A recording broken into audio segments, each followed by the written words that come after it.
Hello everyone, welcome back to my channel.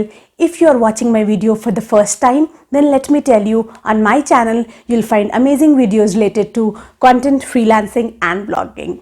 Today's video is all about my freelancing failures. इस मकाम तक पहुंचने के लिए पूरे 4 साल लग गए यार.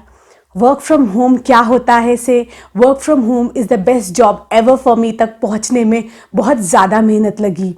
कई बार ऐसा लगता था कि ये जॉब मेरे लिए नहीं बनी है. काफ़ी सारे ऐसे मोमेंट्स आए जब अच्छे क्लाइंट्स नहीं मिल रहे थे. जो भी क्लाइंट्स मिल रहे थे वो लो पेइंग क्लाइंट्स थे. ये समझ में नहीं आ रहा था कि कैसे कंटेंट लिखें, कैसे ब्लॉगिंग में सक्सेसफुल हों. इसके अलावा काफ़ी सारी कॉम्प्लिकेशंस आती थी. कैसे अपनी स्किल्स को इम्प्रूव करें या कैसा ऐसा काम करें कि क्लाइंट्स को पसंद आने लगे. That face was very depressing. And that phase started actually when I switched from academic content writing to web content writing. कई बार ऐसे काफ़ी दिन हो जाते थे, इनफैक्ट आई वुड से काफ़ी मंथ्स हो जाते थे कि अच्छे क्लाइंट्स नहीं मिलते थे, काफ़ी लो पेइंग क्लाइंट्स मिलते थे. So the journey was never like this. It was always topsy turvy. काफ़ी सारे लोज आए, काफ़ी सारे अप्स आए. कभी कभार बहुत अच्छे क्लाइंट्स मिलते थे, कभी कभार एकदम क्लाइंट्स नहीं मिलते थे. इस बीच मैंने काफ़ी सारे परम्यूटेशंस और कॉम्बिनेशंस लगाए, काफ़ी सारी स्ट्रैटेजिक प्लानिंग करी. तब जाके समझ में आया कि फ्रीलांसिंग में कैसे सस्टेन करते हैं और इसके थ्रू कैसे एक अच्छी इनकम करते हैं. And today I will tell you all my failures कि वो क्या चीज़ें हैं जो तुम्हें नहीं करनी है ताकि तुम्हें इस मकाम पे ना आना पड़े जहाँ पे काफ़ी ज़्यादा लोज हों. अगर मुझे उस टाइम किसी ने ये सीक्रेट्स बताए होते तो आई बिलीव 4 साल की जगह मैं इस मकाम पे 2 साल में ही पहुंच जाती. But nevertheless let's start the video. But before starting the video consider subscribing to my channel if you want to learn more about work from home jobs. My first freelancing failure, or I would say my first freelancing mistake was wrong mindset. मैंने क्या सोचा कि मुझे लिखना आता है, काफ़ी सारे कॉलेज में असाइनमेंट्स लिखे हैं, एसेज लिखे हैं, काफ़ी सारे आर्टिकल्स लिखे हैं, तो मैं बहुत ईजिली वेब कंटेंट राइटिंग भी कर लूँगी. कोई बड़ी बात नहीं है, कुछ ही मंथ्स में मैं काफ़ी अच्छा अर्न करने लगूँगी. जैसा मैंने इंटरनेट पे देखा था उसके अकॉर्डिंग मैंने ये बिलीव बनाया कि बहुत जल्दी मैं अच्छा अर्न करने लगूँगी क्योंकि मुझे नॉर्मल राइटिंग करनी आती है. This was my wrong mind set. मुझे ये नहीं पता था कि कंटेंट राइटिंग में या वेब कंटेंट राइटिंग में राइटिंग सिर्फ एक पार्ट है. इसके अलावा तुम्हें काफ़ी सारी स्किल्स सीखनी पड़ती हैं तभी तुम एक अच्छे एसईओ कंटेंट राइटर या वेब कंटेंट राइटर कहलाते हो. मैंने ये सोचा था कि मैं मंथ्स में ही अच्छा अर्न करने लगूंगी. This was a very wrong mindset. तुम्हारा माइंडसेट ये होना चाहिए कि जो तुम्हारा ये फ्रीलांसिंग का कोई भी करियर हो, चाहे वो कंटेंट राइटिंग का हो, ग्राफिक डिज़ाइनिंग का हो, XYZ कोई भी करियर हो, दैट इज़ द बिजनेस. तुम अपने एक्सपीरियंस, तुम अपने स्किल लेवल के साथ धीरे धीरे ग्रो करोगे. Your freelancing career won't boom up overnight. It will take time. इसमें काफ़ी ज़्यादा मंथ्स और ईयर्स का स्किल सेट, तुम्हारा स्किल्स का इम्प्रूवमेंट और एक्सपीरियंस लगता है तब एक सस्टेनेबल इनकम पाने के लिए. आई वुड से मैंने काफ़ी सारे ऐसे लोगों को देखा है जो कि अपनी रेगुलर जॉब छोड़कर फ्रीलांसिंग स्टार्ट करने लगते हैं और फिर कुछ मंथ्स बाद डिप्रेशन में आ जाते हैं कि उनको क्लाइंट्स नहीं मिल रहे हैं, वो वर्क फ्रॉम होम में सक्सीड नहीं कर पा रहे हैं. वो ऐसी बातें सोचने लगते हैं. I would never suggest you to do this. Freelancing अगर तुम्हें करनी है और अगर तुम एक साथ साथ रेगुलर जॉब भी करते हो तो आई वुड सजेस्ट तुम फ्रीलांसिंग एज अ साइड हासिल स्टार्ट करो. वीकेंड्स में जब भी तुम्हें टाइम मिले, जो तुम्हारी फ्रीलांसिंग स्किल है, जो तुम्हें पसंद है, उसको सीखो, उसमें इम्प्रूव करो और उससे थोड़ा थोड़ा बढ़ना शुरू करो. और जब तुम्हारा जो फ्रीलांसिंग इनकम है तुम्हारी सैलरी के लेवल की हो जाए तभी तुम अपनी रेगुलर जॉब को छोड़ना. इसके अलावा अगर एक तुम कॉलेज स्टूडेंट हो तो I would tell you this is the right time to learn any of the freelancing skill that you like. College में अगर तुम एक फ्रीलांसिंग स्किल लर्न कर रहोगे that would be very beneficial for you in future. So always have a mindset कि तुम्हारा freelancing career तुम्हारा एक बिजनेस है. तुम्हें इसमें धीरे धीरे होना है और ग्रो करने के लिए तुम्हें अपनी स्किल्स को इम्प्रूव करना ही होगा. अगर तुम सिर्फ वहीं पे बैठे रहो, कोई एक्सपीरियंस ना लो, कोई स्किल सेट इम्प्रूव ना करो तो तुम्हारी अर्निंग्स कभी नहीं अच्छी होंगी. तुम्हें धीरे धीरे सब कुछ करना है. My second freelancing mistake was lack of skills. मुझे शुरू में काफ़ी मंथ्स तक ये लगा कि अगर मुझे राइटिंग करनी आती है, मुझे आर्टिकल्स लिखना आता है, मैं काफ़ी अच्छा लिख लेती हूँ, तो मैं कैसे भी करके वेब कंटेंट राइटिंग कर लूँगी और इसी लेवल पे अच्छा अर्न करने लगूँगी। मुझे ये नहीं पता था कि कंटेंट राइटिंग में राइटिंग सिर्फ एक पार्ट है, उसके अलावा काफ़ी सारी चीज़ें होती हैं जो तुम्हें सीखनी होती हैं। मुझे कई मंथ्स बाद पता चला कि राइटिंग में इसके अलावा क्या करना होता है। मैंने तब काफ़ी सारे ऐसे ऑनलाइन शॉर्ट कोर्सेज़ ज्वाइन करे, कुछ काफ़ी सारे फ्री कोर्सेज़ भी थे, कुछ चीज़ें अपने मेंटर से भी सीखी। तब मुझे समझ में आया content writing is not only limited to writing. जो मैंने अपनी स्किल में इम्प्रूवमेंट करा वो ये था कि मैंने एसईओ स्किल सीखी, एसईओ कंटेंट राइटिंग कैसे करते हैं वो सीखा। इसके अलावा प्लेजरिज्म फ्री कंटेंट कैसे करते हैं वो सीखा। इसके अलावा इन्फोग्राफिक्स कैसे बनाते हैं वो भी सीखा। उसके अलावा कैसे तुम हेडलाइंस लिखते हो ताकि तुम्हारे हेडलाइंस हैं और जो तुम्हारे आर्टिकल्स हैं वो क्लिक वर्दी बने। उसके अलावा मैंने ये भी सीखा कि वर्डप्रेस पे कंटेंट राइटिंग कैसे करते हैं। उसके अलावा प्लेजरिज्म कैसे चेक करते हैं, ग्रामरली के टूल्स कैसे यूज़ करते हैं और कैसे ट्रांजिशन वर्ड्स लिखते हैं और कैसे अपनी राइटिंग को पर्सुएसिव बनाते हैं। ये सारी चीज़ें मैंने धीरे धीरे सीखी और अपनी स्किल्स को इम्प्रूव करा। सो आई वुड सजेस्ट यू कि तुम सिर्फ राइटिंग पे ही फोकस मत करना, उसके अलावा जो बाकी सारी चीज़ें हैं उनको भी सीखना। Content writing is not only about using hi fi words. Content writing में तुम्हें कभी भी हाई फाई वर्ड्स नहीं यूज़ करने होते, इसमें सिर्फ सिंपल राइटिंग करनी होती है। उसके अलावा जो तुम्हारी बाकी स्किल्स हैं, प्लेजरिज्म और एसईओ, वो सब तुम्हें सीखना होता है। So try to learn all these things. My third freelancing failure was lack of strategic planning. मुझे किसी ने बताया कि वेब कंटेंट राइटर कुछ होता है और तुम्हारा जो बैकग्राउंड है वो बायोलॉजी बैकग्राउंड है, so you can be a health content writer. मैंने उसके बताने पे डायरेक्टली हेल्थ कंटेंट राइटिंग शुरू कर दी। सिर्फ उन्हीं क्लाइंट्स को ढूंढा जिनको हेल्थ राइटअप्स चाहिए थे। This was my biggest mistake.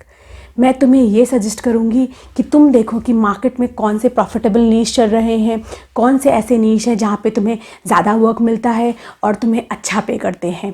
इसके अलावा I would also suggest you कि तुम वैरायटी ऑफ नीश में वर्क करो। तुम अपना एक्सपर्टाइज वैरायटी ऑफ नीश पे रखो। ऐसा करने से तुम्हें काम ज़्यादा मिलेगा और क्लाइंट्स भी ज़्यादा मिलेंगे और तुम्हारी अर्निंग्स भी ज़्यादा होगी। इसके अलावा I would also tell you कि स्ट्रैटेजिक प्लानिंग करो। देखो कि तुम्हें स्टेप बाय स्टेप कैसे बढ़ना है और बढ़ने के लिए कौन कौन से स्टेप्स लेने हैं। मैं तुम्हें इस प्लानिंग के लिए 4 चीज़ें सजेस्ट करूँगी। The first thing that you can do is make your own website. मैंने अपनी नहीं बनाई, but I would suggest you to make your own website. अपनी वेबसाइट बनाओ, उसमें लिखो कि तुम कौन कौन सी सर्विसेज प्रोवाइड करते हो, तुम कौन कौन से ऐसे नीश में लिख सकते हो। इनफैक्ट अपने कुछ बेस्ट सैम्पल राइटअप्स डालो। इसके अलावा वो सारी चीज़ें लिखो जहाँ पे तुमने अगर कोई आर्टिकल लिख के कहीं पब्लिश करा है उनके भी लिंक्स डालो।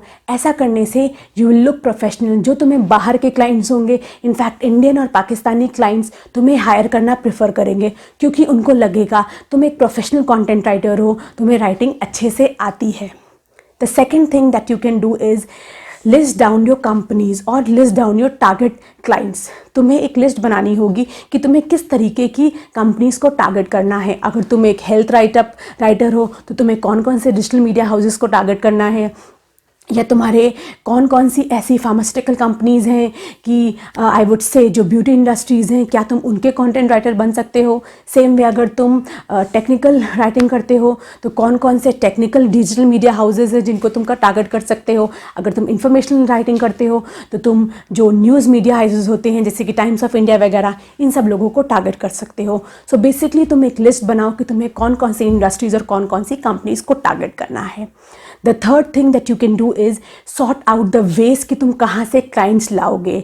एक स्ट्रैटेजी बनाओ कि तुम शायद सोशल मीडिया यूज़ करोगे क्लाइंट्स लाने के लिए, या कंपनी को पर्सनली मेल करोगे क्लाइंट्स लाने के लिए। उन सब का ईमेल आईडीज़ निकालो और जो तुम्हारे ways of pitching to your clients वो सारे सॉर्ट डाउन करो। The fourth thing that you can do is, जब ये सब सारी चीज़ें तुम कर लो, तुम्हें क्लाइंट्स मिलने लगे, the fourth thing that you have to do is you have to upscale your career. You have to convert your freelancing career into a business plan. मैं अभी तक अपनी बिज़नेस प्लानिंग कर रही हूँ। मैंने अपना नेक्स्ट 2 इयर्स का बिज़नेस प्लान बना लिया है कि कैसे मैं अपनी फ्रीलांसिंग को बिज़नेस में कन्वर्ट करूँगी और मैं ना काम करने की जगह अपनी एक टीम बनाऊँगी, अपनी एक छोटी कंपनी खोलूँगी और फिर मैं ज़्यादा अर्न करूँगी और मैं अपने करियर में ज़्यादा इम्प्रूवमेंट लाऊँगी। सो मेक श्योर तुम अपनी स्ट्रैटेजिक प्लानिंग करो, अच्छे से प्लान आउट करो कि तुम्हें क्या क्या करना है फ्यूचर में सक्सीड होने के लिए। माई 4th freelancing failure was wrong way of approaching the clients.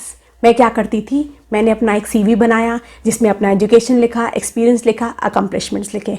उसको बनाने के बाद वो CV के साथ साथ 4 लाइन लिखना शुरू करी कि मैंने आपकी जॉब को यहाँ पे देखा, मेरा इतना इतना एक्सपीरियंस है, मेरे एक्सपर्टाइज नीश ये हैं, अगर आपको लगता है कि मैं सूटेबल पर्सन हूँ इस जॉब के लिए, हायर मी।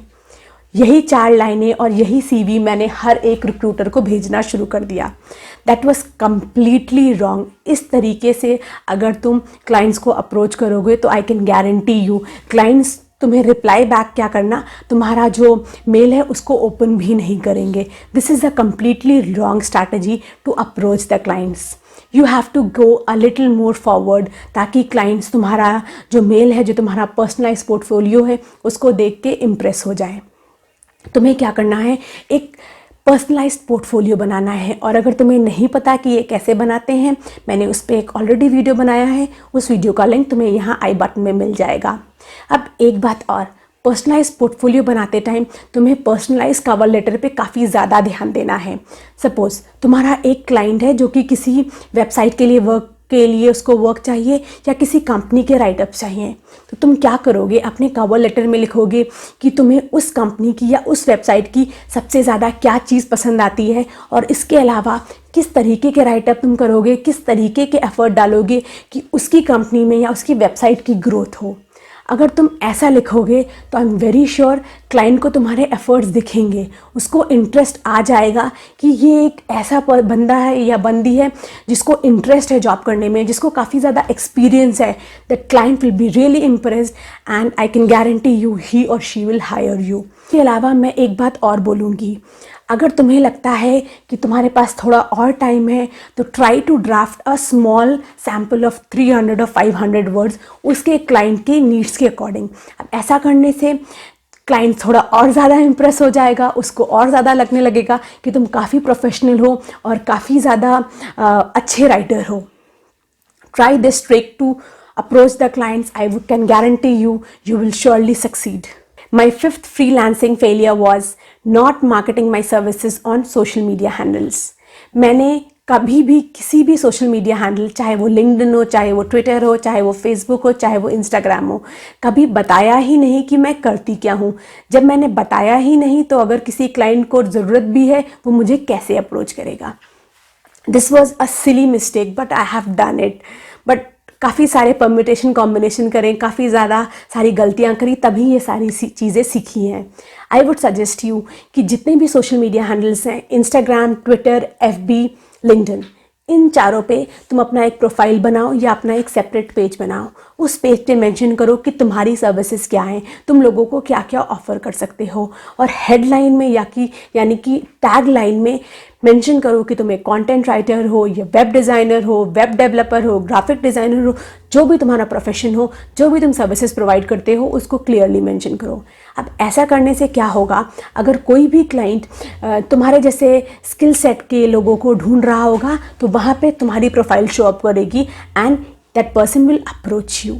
अब इसके अलावा what I would suggest you is कि जितना भी तुम काम करते हो उसके रिलेटेड कोई भी सैम्पल राइटअप्स हो, कोई भी लिंक्स हो जहाँ पे तुमने राइटिंग करी हो, कोई भी क्रिएटिव डिज़ाइंस हो, इमेजेस हो, पिक्चर्स हो तो तुमने खुद बनाई हो, या कोई भी शॉर्ट स्टोरी हो कि तुम क्या काम कर रहे हो, किस तरीके का प्रोजेक्ट तुमने अभी लिया है, किस तरीके के प्रोजेक्ट में तुम्हें डिफ़िकल्टी आ रही है, वो छोटे छोटे वीडियोस भी पोस्ट करो अपने सोशल मीडिया के जो पेजेस हैं उन पे।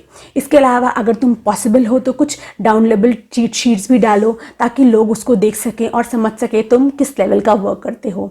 इसके अलावा एक बात और, अगर तुमने कभी भी प्रीवियसली किसी भी क्लाइंट के लिए वर्क करा है तो रिक्वेस्ट दैट क्लाइंट कि तुम्हारे लिए वो कुछ अच्छी लाइन्स लिख दे कि तुम वर्क कैसा करते हो, उस बारे में वो कुछ लाइंस लिखे और उन सारी जो उसके टेस्टिमोनियल्स होंगे उनको तुम अपने सोशल मीडिया पेजेस पे शेयर करना।